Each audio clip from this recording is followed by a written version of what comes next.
সাজো সাজো রব মালদার হরিশ্চন্দ্রপুরে প্রতি বছরের মতো এবারও জেলার সর্ববৃহৎ মালেক ইসলাম মেমোরিয়াল টি-20 ক্রিকেট টুর্নামেন্টকে ঘিরে উন্মাদনা তুঙ্গে। হরিশ্চন্দ্রপুর 2 নম্বর ব্লকের সুলতাননগর এলাকায় ক্ষিতিমোহন সেন ক্লাব অ্যান্ড লাইব্রেরির উদ্যোগে আয়োজিত এই টুর্নামেন্ট এবার 16তম বর্ষে পদার্পণ করছে। আয়োজকরা জানিয়েছেন, বাংলা ও বিহার সীমান্ত লাগোয়া এই এলাকায় খেলা দেখতে হাজার হাজার মানুষের সমাগম হয়। দর্শকদের সুবিধার জন্য এবার স্টেডিয়ামের আদলে বিশেষ গ্যালারি এবং 16x32 ফুটের বিশাল জায়ান্ট স্ক্রিনের ব্যবস্থা করা হয়েছে।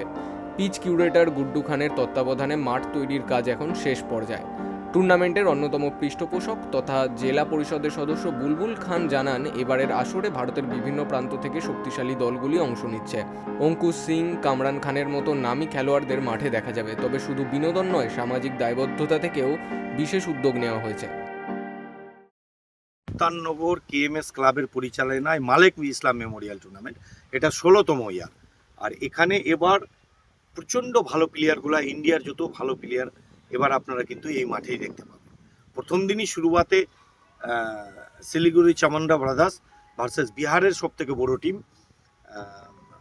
ফারবিসগঞ্জ। এবার কিন্তু প্রথম দিনই বড় বড় প্লেয়াররা এখানে ঢুকছেন। আইএসপিএলের প্লেয়াররা সব এখানে থাকবেন। অঙ্কুর সিং থেকে শুরু করে সবাই কিন্তু এখানে থাকছেন আর কি। কামরান খান থাকছেন।